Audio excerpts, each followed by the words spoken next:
जय श्री कृष्ण। राधे राधे। मित्रों, 15मा श्लोकमां आपणे जोयुं हतुं के त्यां स्पष्ट एवुं कीधुं के न कश्चित् पापम सुकृतम न आदते विभुः।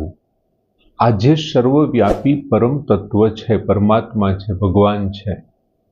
न कश्चित् पापम, कोई पणना अशुभ कर्मो छे ते, के सुकृतम के पछी जे सारा कर्मो छे ते न आदते, ग्रहण करता नथी। हवे एक केवी रीतथी शुं कहेवा मांगे छे श्लोकमां ए पण आपणे समजाव्युं हतुं। આપણે સમર્પણ કરીએ છીએ, સમર્પિત કરીએ છીએ એ અર્થની વાત જ નથી એમાં, એમને ગ્રહણ નથી કરતા। પછી બીજી વાત, બીજી લીટીમાં ભગવાને એ કરી હતી કે અજ્ઞાનેન આવૃતમ જ્ઞાનમ, અજ્ઞાનથી જ્ઞાન છે એ ઢંકાયેલું છે અને એટલા માટે ભગવાને કીધું હતું કે તેન મોહયંતી જંતવઃ, અને એમને કારણે જે અજ્ઞાની માણસો છે એ મોહિત થાય છે। અજ્ઞાનથી એમ જ્ઞાન છે તો સ્વતઃ સિદ્ધ છે, સ્વરૂપનું જ્ઞાન છે, સ્વતઃ સિદ્ધ છે, પણ અજ્ઞાન છે એમની ઉપર ઢંકાયેલું છે અને તેને મોહ્યથી જંતવ, એનાથી જે આ બધા મૂઢ લોકો છે એ મોહિત થાય છે, એવી આપણે વાત જોઈ હતી। હવે ભગવાન 16મા શ્લોકમાં શું વાત કરે છે કે જ્ઞાનેન તુ તત અજ્ઞાનમ એષામ નાશિતમ आत्मनः। ज्ञानेन तु तत् अज्ञानम येषाम नाशितम आत्मनः तेषाम आदित्यवत ज्ञानम प्रकाशयति तत्परम।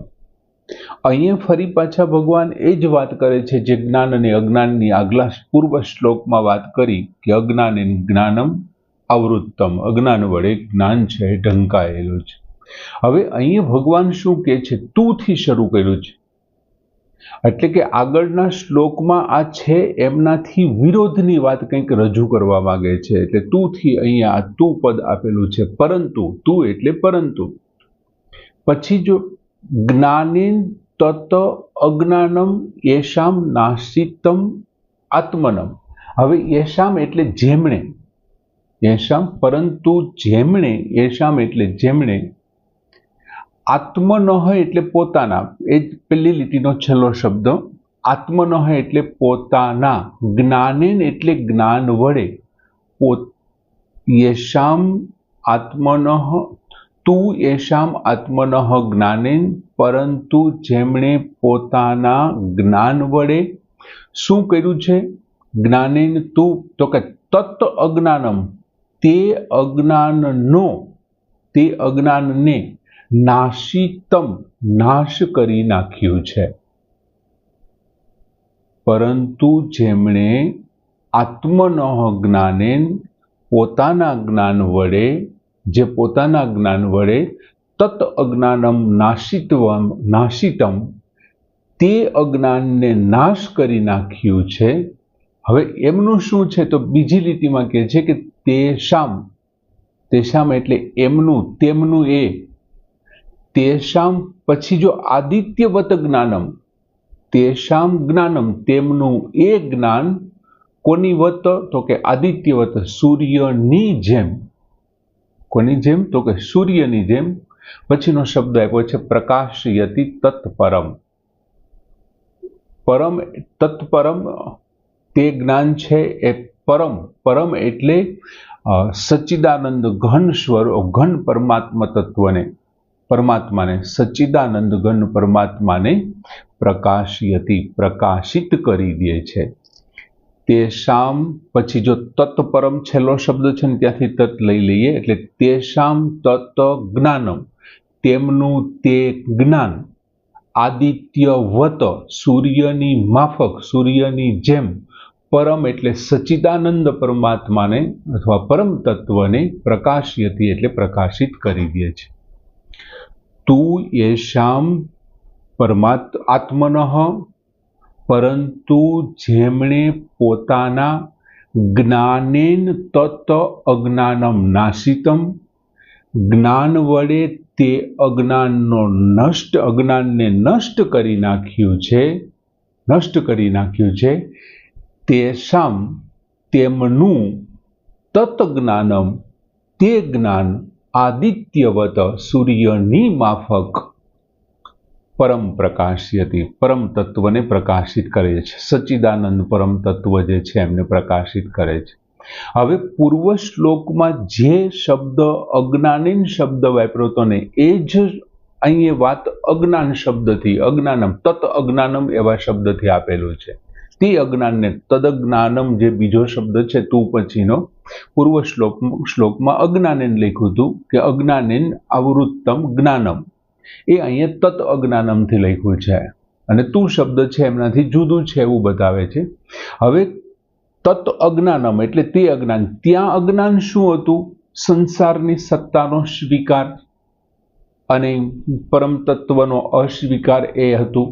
તો સેમ ટુ સેમ તત અજ્ઞાનમ શબ્દ અહીંયા છે તે અજ્ઞાનને, એટલે માણસ છે, વ્યક્તિ અથવા તો આત્મા છે, વ્યક્તિ છે પોતાની સત્તાને અને શરીરને જો અલગ માને, આત્મા જો પોતાની સત્તા અને શરીર એ બંને અલગ માને ને તો એને જ્ઞાન કહેવાય. તો તે જ્ઞાન છે કે ભાઈ આ શરીર છે, આ હું છું, આ નાશ પામે છે, હું અવિનાશી છું, આ જન્મા છે, હું અજન્મા છું. આવું જ્યારે એ પોતાના વિવેક બુદ્ધિથી નક્કી કરી નાખે ને તો એ જ્ઞાન છે.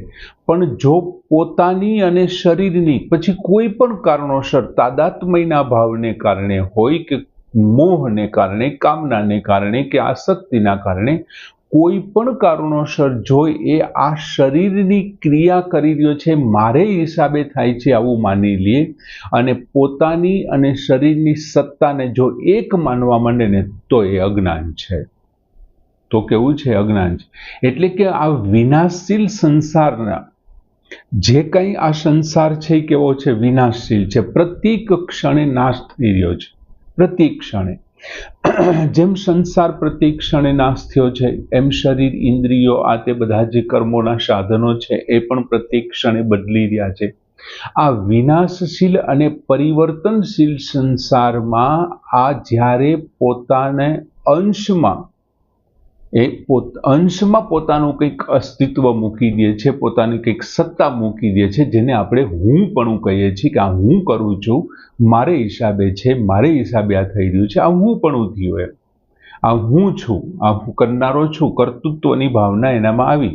એટલે પરિવર્તનશીલ અને વિનાશશીલ સંસારમાં એ અંશમાં એમણે હું મૂકી દીધો અને એ જે અંશ છે ને એમને પોતાનામાં રાખવા તેણે મારાપણું કીધું કે આ મારે હિસાબે બધું થઈ રહ્યું છે, અથવા તો આ મારું છે, આ મકાન મારું છે, આ વ્યક્તિ મારો છે, આ મારો સગો છે. જેમ અર્જુનના મનમાં થયું હું આ છું અને આ બધા મારા છે, એમ અર્જુનના મનમાં જે થયું એ જ્ઞાન અને અજ્ઞાનની વચ્ચે અર્જુન ફસાણા હતા. એમ અર્જુન એવું માનતા હતા કે આ જે સામે છે બધાને હું મારવા વાળો છું.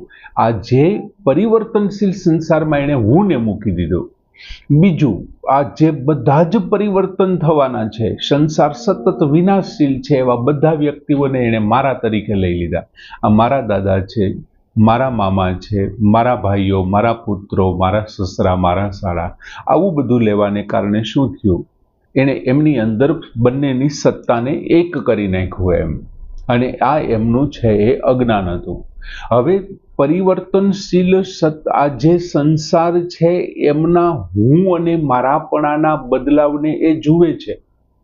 દાખલા તરીકે હું બાળક છું અને મારા રમકડા છે, તો બાળક તરીકે હું છું એ એમને હું પદ છે, હું બાળક છું અને આ મારા રમકડા છે એ એમનો મોહ છે. હવે એ શું કરે છે પછી કે હું યુવાન છું, હું વૃદ્ધ છું, આ સ્ત્રી, આ પુત્ર, આ મકાન, આ ગાડી, આ બંગલો છે, આ કારખાનું છે, બધા મારા છે. તો આ જે થઈ રહ્યું છે ને એ શું કરે છે? હું અને મારાપણાના પરિવર્તનને જુએ છે, એમને પણ એમની સત્તાના પરિવર્તનને, અને પણ એ જે ખરેખર સત તત્વ છે ને એમના પરિવર્તનને નથી જોઈ શકતો. એટલે હું અને મારાપણાના જળની સાથે જોડવું તે જ મોટું અજ્ઞાન છે.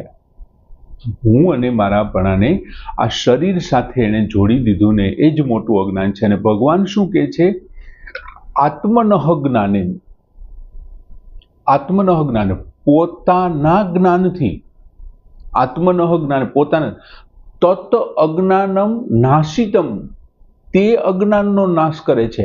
આ હું મારાપણાને જળની સાથે જોડવું એના કરતા જો વિવેક બુદ્ધિથી એ બદલાવા વાળા સંસારને દૂર કરી શરીર અને ઇન્દ્રિયોથી દૂર થઈ જાય અને શરીર અને ઇન્દ્રિયોનો ત્યાગ કરી દે અને જો એ સત તત્વ છે, પોતે સત તત્વ છે અને પરમ તત્વ પોતે છે અથવા તો એમનો અંશ છે, જો એવું સ્વીકારી લે ને તો એનું જ્ઞાન થઈ ગયું છે, એ જ્ઞાન છે. હવે એ અજ્ઞાનનો નાશ કરવો, તેનાથી શું થાય? જો અજ્ઞાન જેવું નાશ થશે કે આ શરીર છે, શરીરની અંદર રહેલી બધી ઇન્દ્રિયો, આ બધું જે કંઈ ક્રિયાઓ થઈ રહી છે એમાં હું ક્યાંય છું જ નહીં. એ માત્ર ગુણાહા ગુણેશુ વર્તંત, માત્ર ગુણો છે, ગુણોની અંદર વર્તી રહ્યા છે. આમની પહેલાના 2-3 શ્લોકો પહેલા ઇન્દ્રિયેશુ ઇન્દ્રિયાર્થેભ્યઃ, ઇન્દ્રિયો પોતાના વિષયોની અંદર વર્તી રહી છે. જ્યારે આવો વિવેક જાગૃત થઈ જાય, તેનાથી એક ખાસ પ્રકારનો વિવેક જાગૃત થાય ને ત્યારે શું થશે? ત્યારે એમ કહે છે કે ભાઈ એમને સચ્ચિદાનંદ પરમાત્માને એ પ્રકાશિત કરી દે છે. જો પરમ, જ્યારે આવો વિવેક પ્રાપ્ત થઈ જશે ને ત્યારે પરમ તત્વ પ્રકાશિત થઈ જશે, જે સચ્ચિદાનંદ છે, સત ચિત્ત આનંદ, કાયમને માટે આનંદમાં રહેવા વાળો, ન તો એ કોઈનાથી દુઃખી થનારો છે કે ન તો એ કોઈને દુઃખી કરનારો છે. સચ્ચિદાનંદ એ પ્રકાશિત થઈ જશે, એમની સામે આવી જશે. પછી બીજો શબ્દો અમુક એવા વાપર્યા છે, બીજી લીટીમાં એવું કીધું કે તેષામ આદિત્યવત જ્ઞાનમ, તેમનું તે જ્ઞાન આદિત્યવત, સૂર્યની માફક પરમ તત્વને પ્રકાશિત કરી દેનારું છે, પ્રકાશિત થાય છે એમનાથી. હવે અહીંયા જે શબ્દ પરમ છે ને એ પરમાત્મા તત્વ છે. અને આ જ પ્રમાણે બીજા અધ્યાયના 59મા શ્લોકમાં પણ પરમાત્મા માટે આ જ શબ્દ વાપર્યો છે, પરમ. અને એ જ પ્રમાણે 13મા અધ્યાયના 34મા શ્લોકમાં પણ આ જ શબ્દ વપરાણો છે. હવે અહીંયા શબ્દ આપ્યો છે પ્રકાશયતિ, એટલે પ્રકાશિત થાય છે, પ્રકાશિત કરી દે છે. કોણ પ્રકાશિત કરી દે છે? તો કે તેષામ તત્ જ્ઞાનમ, તેમનું તે જ્ઞાન. તેમનું તે જ્ઞાન એટલે કેવું જ્ઞાન? કે સામે જે છે, મેં જેમની સાથે જોડાણ કર્યું છે એ શરીર છે, આ હું કોઈ જુદો છું, એ અવિનાશી, આમ હું અવિનાશી છું, એ નાશી છે, એ જળ છે અને હું ચેતન છું. આવું જે એમનું જ્ઞાન છે એ શું કરે છે? એ પરમ તત્વને પ્રકાશિત કરી દે છે. હવે અહીં એક બહુ સરસ મજાનો શબ્દ વાપર્યો કે આદિત્યવત, સૂર્યની માફક. તો સૂર્યની માફક પ્રકાશિત કરવું એટલે શું? તો કે સૂર્યનો જ્યારે ઉદય થાય છે ને ત્યારે કોઈ નવી વસ્તુ જન્મતી નથી, કોઈ નવી વસ્તુનો જન્મ નથી થતો સૂર્યનો ઉદય. પણ અત્યાર સુધી જે અજ્ઞાનથી ઢંકાયેલું હતું, અત્યાર સુધી જે આપણને દરેક વસ્તુ નહોતી દેખાતી, એ શું કામ નહોતી દેખાતી? અંધકારથી નહોતી દેખાતી, અંધકારથી દરેક વસ્તુ ઢંકાયેલી હતી. જેવો સૂર્યનો ઉદય થાય છે, અંધકારનો નાશ થાય છે. અંધકારનો નાશ થાય એટલે શું છે? સામે વૃક્ષો દેખાણા, માણસો દેખાણા, મકાન દેખાણા, પશુ પક્ષીઓ બધી આપણી સામે, નજર સામે આવી ગયા. બધી જગ્યાએ એમ જેવી રીતે આ અજ્ઞાન છે, એમને કોણ નાશ કરે છે? તેષામ તત જ્ઞાનમ, તેમનું તે જ્ઞાન. તેમનું તે જ્ઞાન શું કરે છે? તો કે સૂર્યવત પ્રકાશયતિ, જેમ સૂર્ય પ્રકાશિત કરે છે ને. પરમાત્મા કઈ જન્મતો નથી, જ્ઞાન આવી જાય એટલે પરમાત્મા જન્મતો નથી, પણ જે આપણે નહોતા જોઈ શકતા, અહીંયા આ બધી વસ્તુ કોનાથી ઢંકાયેલી હતી? અંધકારથી ઢંકાયેલી હતી. તો અહીંયા પરમાત્મા કોનાથી ઢંકાયેલો હતો? પરમાત્મા તો ઢંકાયેલો હતો જ નહીં, એ થોડો કોઈનાથી ઢંકાવાના છે. પણ આપણે નહોતા જોઈ શકતા એનું કારણ શું? તો કે પૂર્વ શ્લોકની બીજી લીટીની યાદ કરો કે અજ્ઞાનેન આવૃતમ જ્ઞાનમ, અજ્ઞાન વડે જ્ઞાન ઢંકાયેલું છે. મારે હાથમાં કોઈ બેટરી છે અંધારામાં, એ બેટરીના જ્યાંથી ટોર્ચનો ફ્લો આવે છે ત્યાં હું આડો હાથ રાખી દઉં તો પછી સામેની વસ્તુ દેખાવાનું છે? નથી દેખાતું. જેવો હું હાથ લઈ લઈશ એટલે બધું પ્રકાશિત થઈ જશે. બસ એ જ રીતે અજ્ઞાન આડું હતું, વચ્ચે હતું, એટલા માટે પરમ તત્વ નહોતું દેખાતું. અને જેવું જ્ઞાને છે અજ્ઞાન ઉપરથી લઈ લીધું, અજ્ઞાનને હટાવી લીધું અથવા અજ્ઞાન નાશ પામ્યો, એ જ સાથે પરમ તત્વ છે એમનો સાક્ષાત્કાર થાય છે. એટલે એ પ્રકાશિત થાય છે. જેમ સૂર્ય બાકીની બધી વસ્તુઓને પ્રકાશિત કરે છે એમ એ પણ પ્રકાશિત થાય છે. સરસ મજાનો શ્લોક છે. થોડોક અટપટો છે જ્ઞાન અજ્ઞાનની બાબતમાં, પણ છે સરસ સમજૂતી કે જ્ઞાનેન તું તત અજ્ઞાનમ એષામ નાશિતમ આત્મનઃ તેષામ આદિત્યવત જ્ઞાનમ પ્રકાશયતિ તત્પરમ. પૂર્ણ કરીએ. જય શ્રી કૃષ્ણ.